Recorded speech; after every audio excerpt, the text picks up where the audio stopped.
오늘 함께 은혜 받으실 생명 양식 보도록 하겠습니다. 오늘 은혜 받으실 생명 양식은 역대상 7장 40절 말씀 한 절이 되겠습니다. 역대상 7장 40절 말씀 한 절이 되겠습니다. 제 성경은 구약 621페이지가 되겠습니다. 역대상 7장 40절 한 절 말씀이 되겠습니다. 다 펴신 줄 알고 제가 받들어 읽도록 하겠습니다. 역대상 7장 40절 말씀. 이는 다 아셀의 자손으로 족장이요 뽑힌 큰 용사요 방백의 두목이라. 출전할 만한 자를 그 보게대로 계수하면 26,000인이었더라. 이는 하나님의 말씀이니라. 아멘. 오늘 은혜 받으실 말씀의 제목은요, 큰 용사들의 족보, 큰 용사들의 족보라는 제목으로 담임 목사님 말씀 주시겠습니다. 많은 은혜 받으시기 바랍니다. 가브리엘 중찬단의 은혜로운 찬양이 있겠습니다.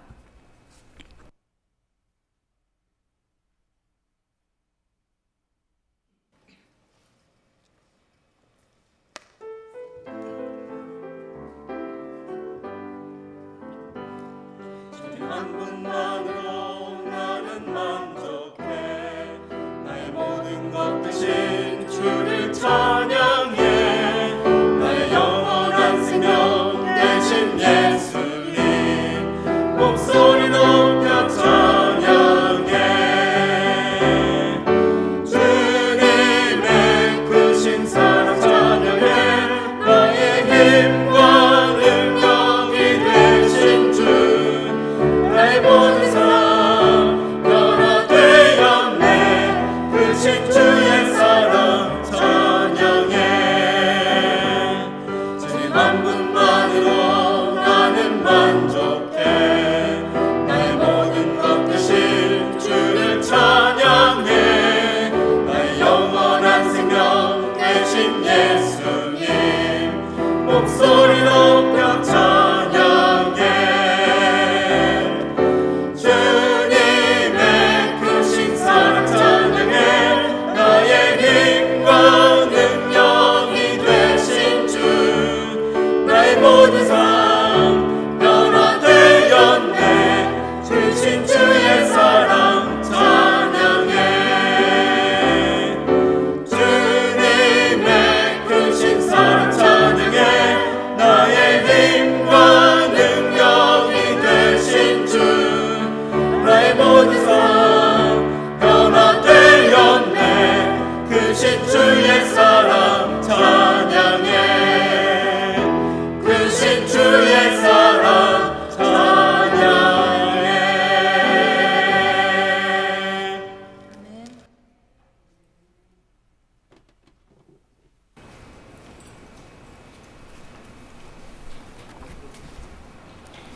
할렐루야. 네, 우리 가브리엘 중창단의 찬양 너무 감사합니다. 박수 좀 부탁드릴게요. 이제 힘차게 잘 불러주셨는데 아멘 소리 이렇게 적으세요. 가사가 너무 좋네요. 오늘 말씀과 이렇게 또 연관이 되는 것 같아요. 주님의 크신 사랑 찬양해. 나의 힘과 능력이 되신 주. 오늘 이 말씀의 주제하고 너무 잘 맞습니다. 진짜 기도 가운데 찬양을 고르셔서 이렇게 하나님께서 성령님께서 역사해 주신 줄 믿습니다.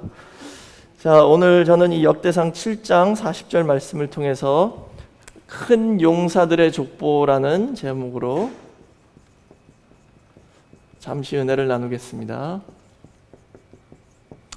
저희가 이 역대기 족보를 계속 공부하는데요. 오늘은 이 역대상 7장 내용이죠.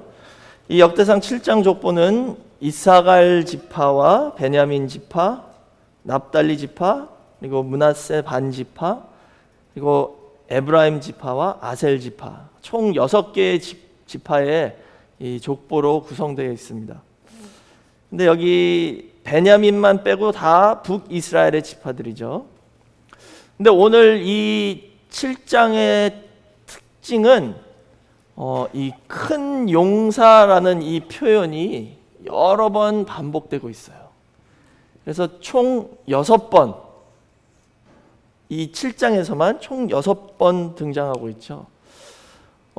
이 표현이 역대기 족보에도 많이 나오고 있는데 역대기 족보가 1장에서 9장까지잖아요. 근데 1장에서 9장까지는 총 11번 등장하고 있는데 그 중에 6번이 오늘 본문이 있는 이 7장에 나왔다는 점이죠.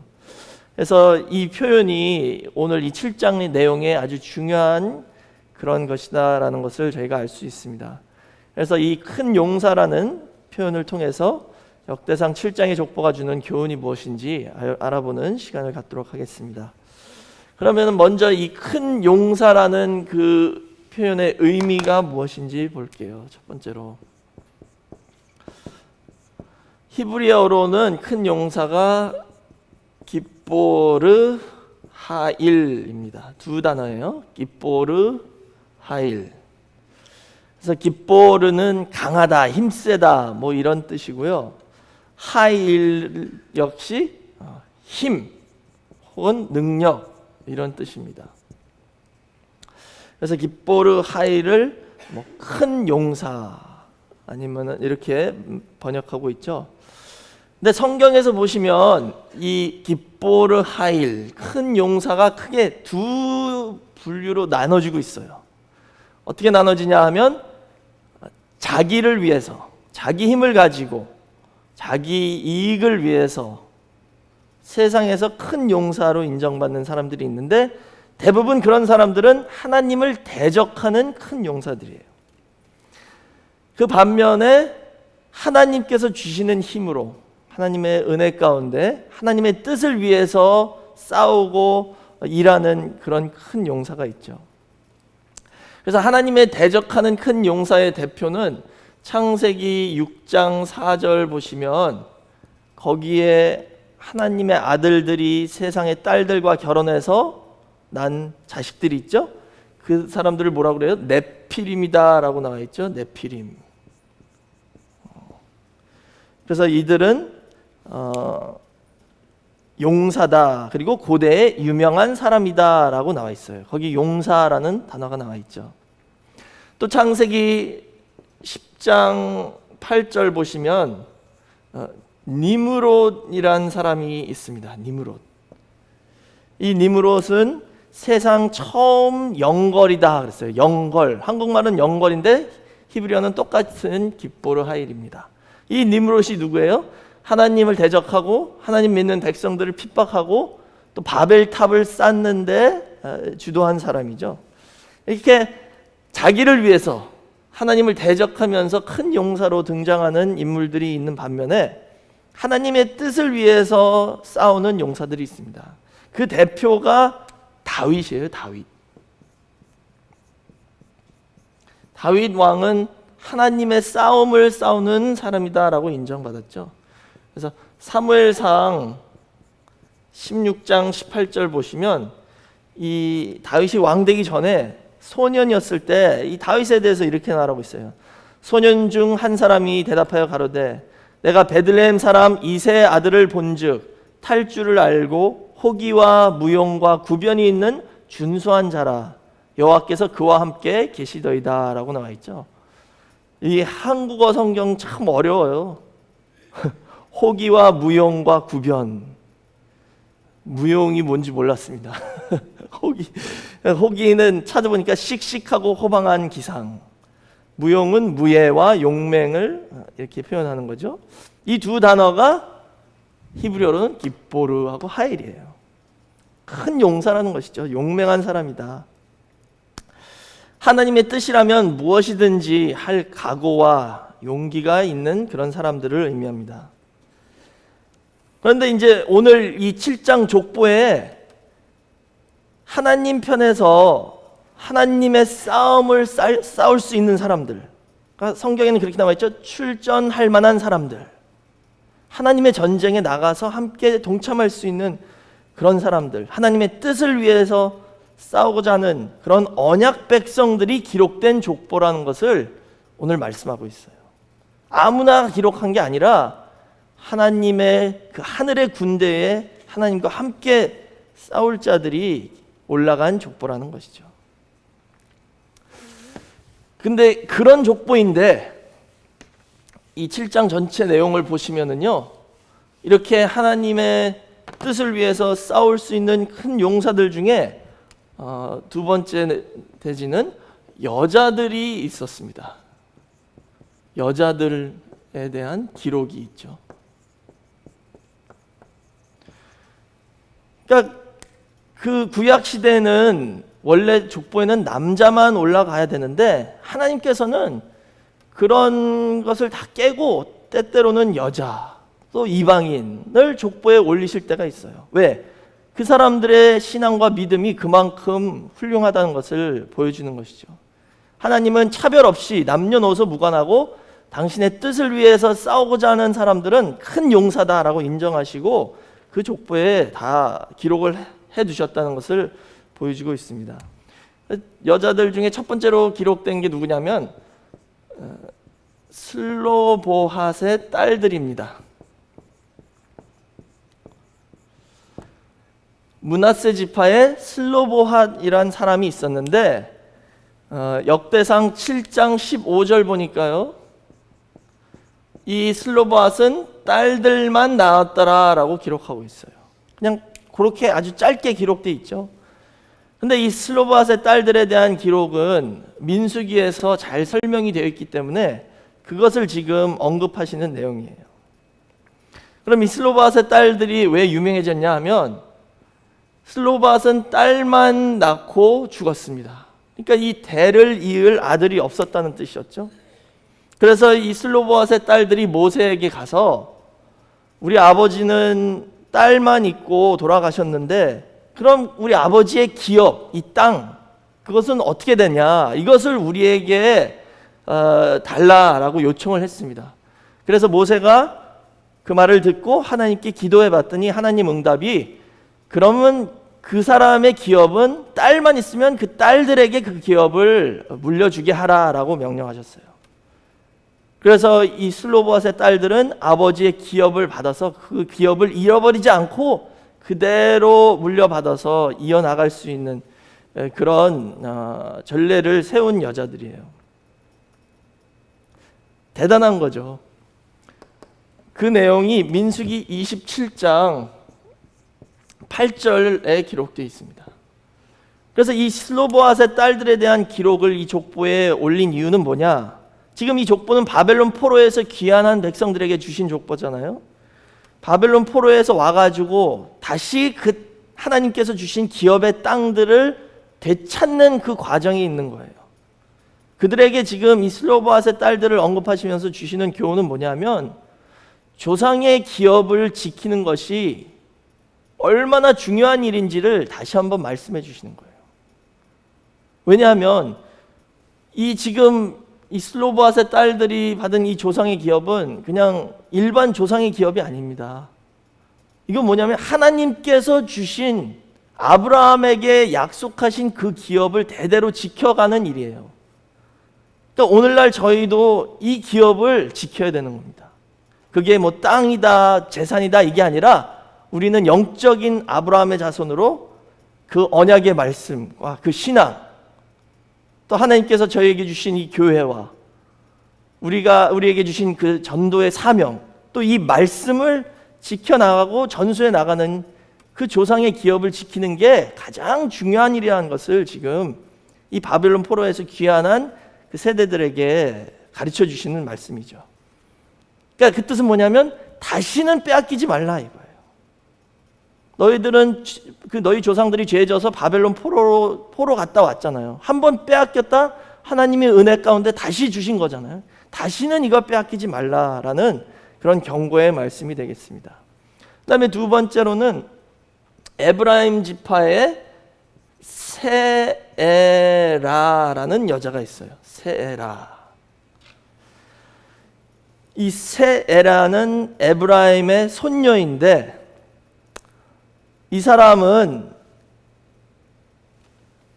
성경에 보시면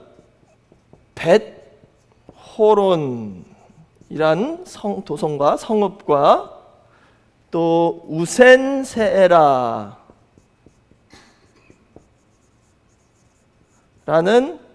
성을 세웠다라고 기록하고 있어요. 이 세에라라는 여자가 벳호론과 우센세라라는 이 두 성읍을 세웠다라고 기록이 나와 있습니다. 한 여인이 이 두 성읍을 세웠다라는 이런 기록은 참 대단한 일입니다. 왜냐하면요, 아까도 말씀드린 것처럼 기업은 대대로 남자들 이름으로 가게 돼 있는 거죠. 근데 한 성읍, 도시 하나를 세우는 것도 힘든데 두 개의 도시를 이 여자는 세웠다는 거예요. 그 배경 설명 전혀 없습니다. 그러니까 이 여자가 이것을 아버지의 기업으로 물려받은 것인지 아니면 자기가 가서 싸워서 얻은 것인지는 모르겠지만 이런 엄청난 일을 했는데, 특별히 이 벳호론이라는 도시는요, 전략적으로 아주 중요한 그런 장소입니다. 아야론이란 골짜기의 언덕 중턱에 위치한 도시인데, 이 아야론 골짜기가 왜 중요하냐면 블레셋이나 애굽이 항상 전쟁하러 나갈 때 이 길을 통해서 가야 되는 거예요. 남쪽에서 올라갈 때 항상 이 아야론 골짜기를 통해서 가기 때문에 아주 전략적으로 중요한 위치입니다. 근데 이 여자가 그 성을 세웠다라는 뜻은 그곳을 지키고 있었다는 것이죠. 그래서 조상의 기업을 방어할 수 있고 보호할 수 있는 위치에 있었다는 것을 보여주고 있습니다. 그래서 이 세라라는 여인과 슬로보앗의 딸들처럼 우리는 하나님 아버지께서 주신 이 기업을 지키는 일에 최선을 다해야 한다는 것을 지금 가르쳐주고 있는 것이죠. 그 기업은 뭐냐? 우리의 신앙, 또 주신 구속사의 말씀, 또 우리에게 주신 이 교회, 또 우리 신앙의 자녀들과 또 우리에게 주신 사명, 전도의 사명과 앞으로 우리가 차지해야 할 그 땅들을, 그 모든 사명이 다 우리에게 주신 기업이라는 것을 믿으시고, 지금 이것이 아브라함 때부터 지금까지 계속 내려오고 있다는 것입니다. 그래서 우리도 슬로보앗의 딸들처럼 조상의 기업을 지키는 일에 최선을 다해서 하나님께서 너는 큰 용사다라고 인정해 주시는 우리 늘푸른교회 모든 성도가 되시길 주의 이름으로 축원하겠습니다. 그 다음에 세 번째로는, 그렇다면 우리가 이런 큰 용사가 돼야 되는데 어떤 사람이 큰 용사일까요?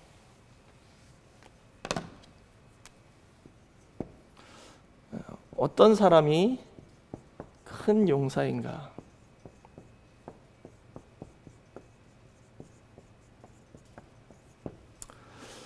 우선 큰 용사라는 이 깃보르 하일이라는 표현은 군사적 용어예요. 그래서 첫 번째로는 전쟁에 능한 자를 의미합니다. 근데 전쟁에 가장 능하신 분이 누구예요? 당연히 하나님이시죠. 그래서 시편 24편 8절 말씀 보시면 영광의 왕이 니시뇨 강하고 능한 여호와시요 전쟁에 능한 여호와시로다라고 말씀하셨죠. 우리 하나님은 전쟁에 가장 능하신 분이고, 우리가 그 하나님을 믿고 하나님의 도움을 받으면 우리도 전쟁에 능한 자가 될 수 있다는 것이죠.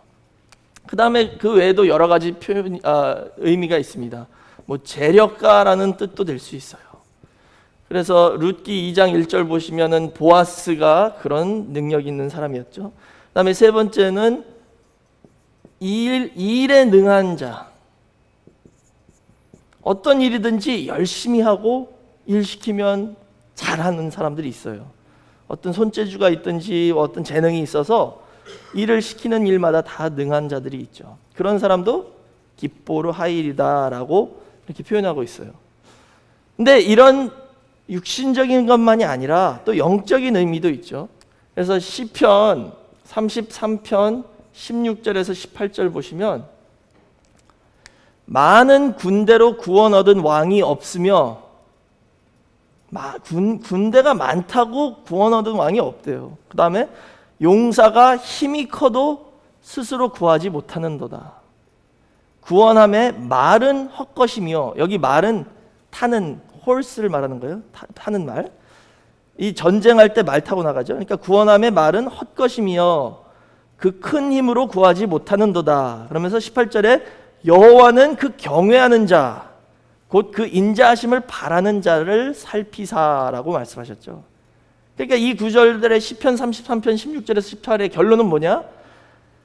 군대가 많아도 아니고 용사의 힘이 커도 아니고 하나님을 경외하는 자가 진짜 큰 용사라는 거죠. 그래서 하나님을 경외하는 자가, 네 번째는 하나님을 경외하는 자가 진짜 큰 용사이다 라고 말씀하셨어요. 그 다음에 다섯 번째는 거룩히 구별된 자가 큰 용사다. 그게 이사야 13장 3절에 말씀하셨습니다. 거룩히 구별된 자, 하나님의 뜻을 위해서 세상에서 거룩히 구별된 자가 큰 용사입니다. 그 다음에 여섯 번째는 하나님 말씀에 순종하는 자가 큰 용사.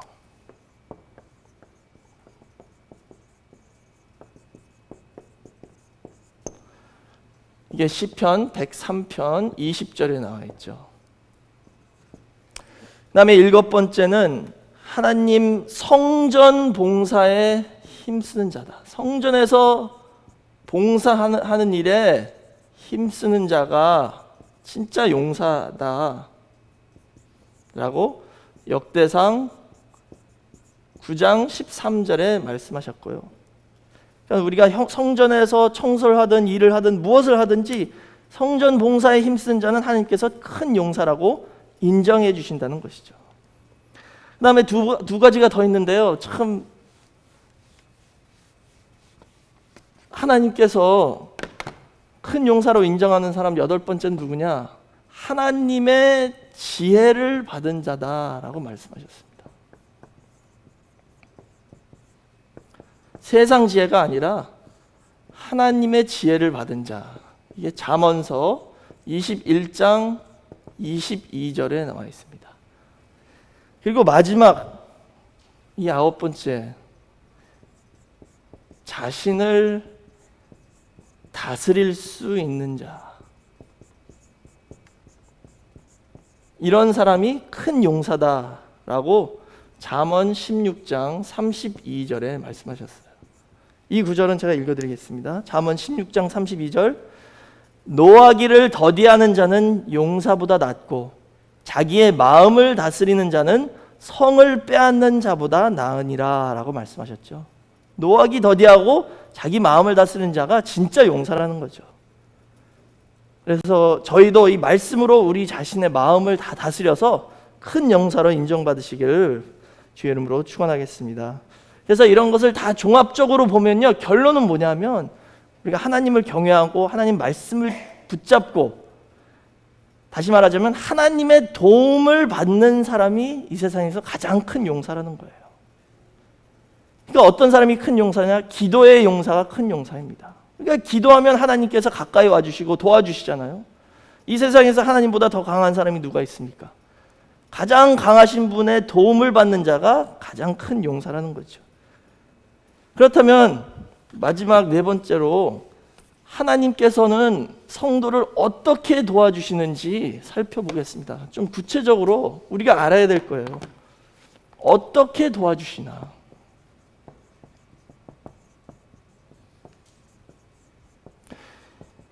바벨론 포로에서 귀환할 때도 하나님께서 도와주셔서 귀환할 수 있었습니다. 그럼 그 과정을 하나하나 한 단계 한 단계씩 보면은요, 첫 번째로 하나님께서 어떻게 우리를 도와주시냐면요, 제일 첫 단계가 죄를 덮어주시는 거예요. 이게 모든 축복의 시작입니다. 왜냐하면요, 이사야 59장 2절이나 특히 예레미야 5장 25절 보시면 죄가 하나님과 우리 사이에 가로막고 있으면 하나님이 축복을 주시려도 그걸 막고 있어서 못 온대요, 우리에게. 그렇기 때문에 축복을 받기 위해서 첫 번째 해야 되는 게 뭐냐? 그 죄의 문제를 해결해야 된다는 것이죠. 그러니까 모든 축복의 시작은 죄 사함에서부터 시작하는 겁니다. 그런데 이제 저희는 그 해답을 알고 있잖아요. 너무나도 간단하지만 쉽지만 또 어려운 것이죠. 어떻게 하면 돼요? 예수님이 십자가에서 보혈의 피로 우리 죄를 위해서 대신 죄값을 치러 주셨기 때문에 그것을 믿고 회개만 하면 그 죄가 다 용서받고 없어진다는데 왜 그것을 못합니까? 그게 모든 축복의 시작입니다. 이걸 못하면 이게 딱 막고 있어서 하나님이 좋은 것을 주시려도 다 거기에서 튕겨서 돌아온다는 거예요, 하나님한테. 예레미야 5장 25절에 이랬죠. 너희 허물이 이러한 일들을 물리쳤고 너희 죄가 너희에게 오는 좋은 것을 막았느니라 그랬죠. 너희 죄가 내가 너한테 준 좋은 것을 다 막았대요. 이 죄의 문제를 해결해야 되는데 하나님께서 바벨론 포로의 70년이 끝나니까 그때 죄를 용서해 주신 거예요. 사해 주시고 덮어 주셨어요. 자, 니네 이제 충분히 거기서 고생했으니까 이제 돌아와도 된다. 근데 더 구체적으로 보면은요, 시편 65편 3절 말씀 보시면 참 재밌는 구절이죠. 이렇게 나와 있습니다. 죄악이 나를 이기었사오니 우리의 죄가를 주께서 사하시리이다 라고 말씀하셨어요. 죄가 어떻게 했대요? 죄가 나를 이겼는데 우리 죄를 하나님께서 사해 주셨대요. 여기 죄가 나를 이겼다, 이 단어가 깁보르의 어근인 가바르라는 단어예요. 그러니까 죄가 나보다 더 강했다는 거예요. 죄가 나보다 더 세서 내가 죄한테 졌어.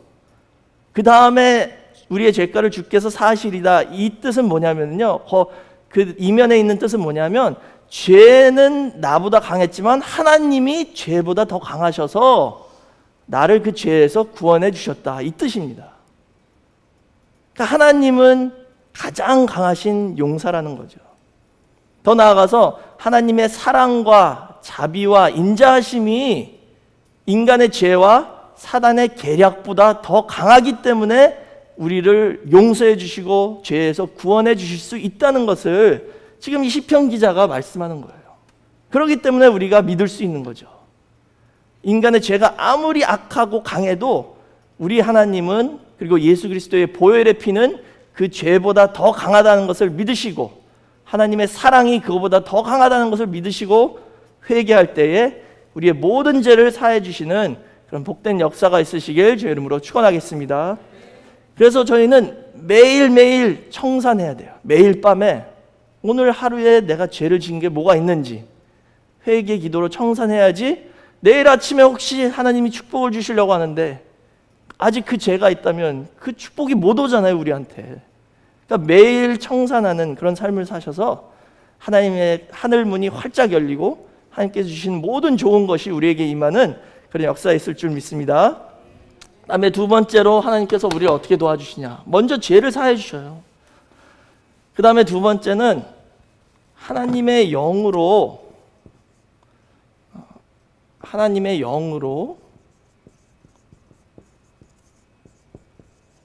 필요한 사람을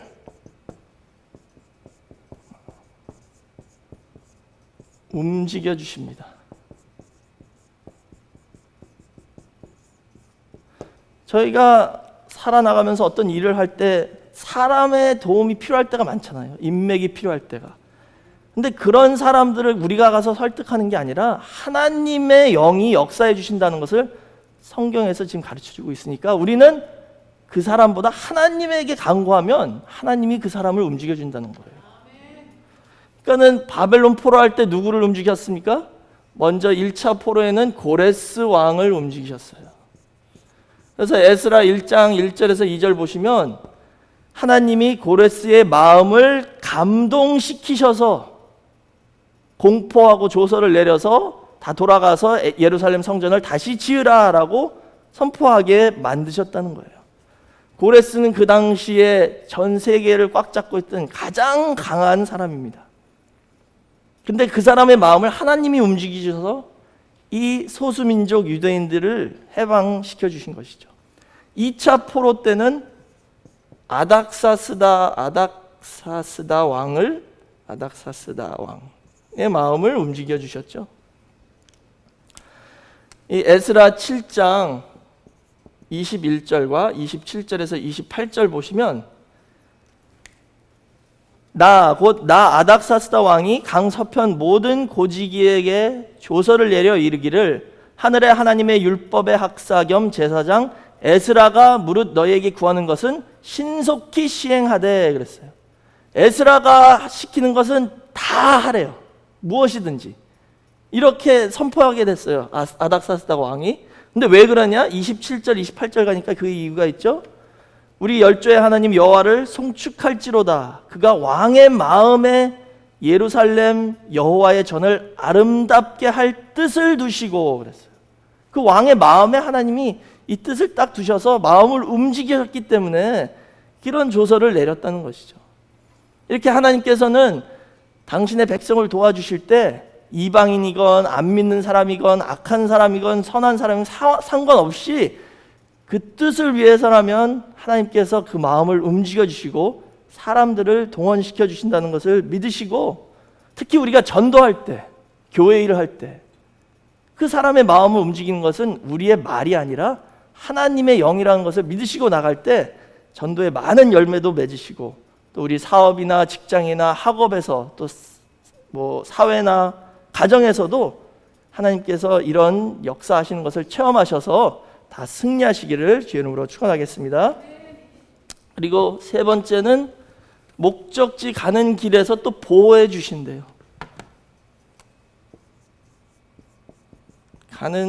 가는 길에서 보호해 주신다. 에스라가 제2차 귀환할 때 그 지도자였죠. 리더였는데 그 에스라 8장 31절 보시면 예루살렘으로 돌아가는 길에 하나님께서 도와주셨다 그랬어요. 거기 보니까 정월 12일에 우리가 아하와 강을 떠나 예루살렘으로 갈새 우리 하나님의 손이 우리를 도우사 대적과 길에 매복한 자의 손에서 건지신지라 그랬죠. 중요한 말씀입니다. 이게 뭐냐면요, 그냥 보호해 주신 게 아니라 특히 매복한 자의 손에서 건져주셨대요. 매복한 자, 숨어있는 자. 우리가 어떤 일을 할 때, 어떤 일을 추진할 때 뜻밖의 예상치 못한 문제들이 막 생기잖아요. 그런 것을 의미하는 거예요. 그런 것은 우리가 인간 생각도 할 수 없는 그런 문제니까 준비 안 된 상태에서 만날 수 있죠. 그럴 때 하나님께서 미리 아시고 그 매복한 자, 숨어있는 문제들, 예상치 못한 문제들까지 다 해결해 주시고 보호해 주신다는 것을 믿으시기 바랍니다. 다음에 마지막 네 번째는 앞서가셔서 땅을 점령해 주십니다. 그러니까 결국 하나님이 다 해주시는 거예요. 이 내용은 이제 바벨론 포로 귀환보다도 애굽에서 돌아올 때, 출애굽하고 가나안 처음 점령할 때 하나님께서 주신 말씀이죠. 출애굽기 23장 27절에서 28절 보시면 그 땅을 점령하러 갈 때, 가나안 땅을 점령하러 갈 때 걱정 말라라고 말씀하시면서 뭐라고 그러셨냐면요, 내가 내 위엄을 네 앞서 보내요. 하나님의 위엄을 앞서 보내요. 너의 이를 곳의 모든 백성을 파하고 너의 모든 원수로 너를 등지게 할 것이며 내가 왕벌을 내 앞에 보내리니 그 벌이 히위 족속과 가나안 족속과 헷 족속을 네 앞에서 쫓아내리라 라고 말씀하셨죠. 하나님께서 하나님의 위엄과 하나님의 왕벌을 보내셔서 그 대적을 다 물리쳐 주신대요. 그렇기 때문에 저희는 이 땅에서 큰 용사가 되기 위해서는 하나님의 도움만 구하고 하나님의 도움만 받으면 우리 앞에 모든 문제 해결되고 형통의 문이 열린다는 것을 믿으시기 바랍니다. 이제 결론을 내리겠습니다. 재림하실 주님도 성경을 보면 싸우러 오신대요. 계시록 19장 11절에 나와 있죠. 백마를 타고 심판하며 싸우더라 라고 나와 있어요. 재림하신 주님도 이 땅에 전쟁을 치르러 오시는 거예요. 근데 계시록 19장 14절에 보니까 그 주님을 따르는 희고 깨끗한 세마포를 입은 하늘 군대가 있습니다. 그게 성도예요. 오늘날 저와 여러분이 재림하시는 주님과 함께 이 땅의 그 전쟁을 치르기 위해서 지금 훈련을 받고 있는 거죠. 재림하신 주님과 함께 그 하늘의 군대로서 하나님의 뜻을 위해서 힘써 싸우는 군사가 되기 위하여 우리 교회를 섬기고 말씀을 전도하시고 또 우리 일상생활에서도 영적 전쟁에서도 다 승리하셔서 하나님께 큰 용사로 인정받는 저와 여러분 모두가 되시길 주의 이름으로 축원하겠습니다. 그래서 하늘에 있는 어린 양의 생명책에 큰 용사로 다 기록되는 역사가 있으시길 주의 이름으로 축원하겠습니다. 기도하겠습니다. 사랑이 많으신 아버지 감사합니다. 오늘도 이 수요 예배로 저희의 발걸음을 인도해 주시고 하나님의 성전에 나와 예배 드릴 수 있는 은혜 허락해 주심을 감사드립니다. 오늘 주신 말씀을 통하여 이 땅의 가장 큰 용사는 하나님을 의지하고 하나님을 경외하며 하나님의 도움을 받는 성도라는 것을 깨달았습니다. 아버지, 이제는 내 머리와 내 힘을 의지하는 것이 아니라 오직 아버지만을 붙잡고 의지하여 하나님의 도우심을 받는 우리 늘품교회 모든 성도가 될 수 있도록 인도하여 주시옵소서. 먼저 저희의 알고 지은 죄 모르고 지은 죄를 다 깨끗하게 철저히 회개해서 하늘문이 활짝 열릴 수 있게 허락하여 주시고 하나님의 도움의 손길과 축복의 손길이 막히지 않도록 역사하여 주시옵소서. 더 나아가 이제는 저희에게 필요한 사람들을 보내주시고 마음을 움직여 주시고 특별히 전도할 때에 문을 활짝 열어주셔서 마음을 감동시켜 주셔서 우리가 전도에 충만한 열매를 맺는 우리 늘품교회 모든 성도가 될 수 있도록 인도하여 주시옵소서. 더 나아가 우리 생각에 예상치 못한 그 뜻밖의 문제들까지도 미리 아시고 해결해 주시며 앞서가 주셔서 하나님의 위엄과 왕벌이 우리의 대적을 다 물리쳐 주시는 귀한 축복을 체험하는 우리 모든 성도가 될 수 있도록 인도하여 주시옵소서. 이 은혜에 감사하는 마음으로 헌금을 바칩니다. 바치는 손손길 다 기억하여 주시고 하나님 아버지께서 주신 모든 축복을 기억하면서 감사하는 마음으로 이 헌금을 드릴 때 하늘에서 흠양하여 받아주시고 저희에게 더욱더 크신 은혜와 축복으로 부어주시는 복된 역사만 있게 허락하여 주시옵소서. 모든 것을 감사드리며 예수님의 이름으로 기도드렸사옵나이다. 아멘. 하나님께 영광 돌리겠습니다.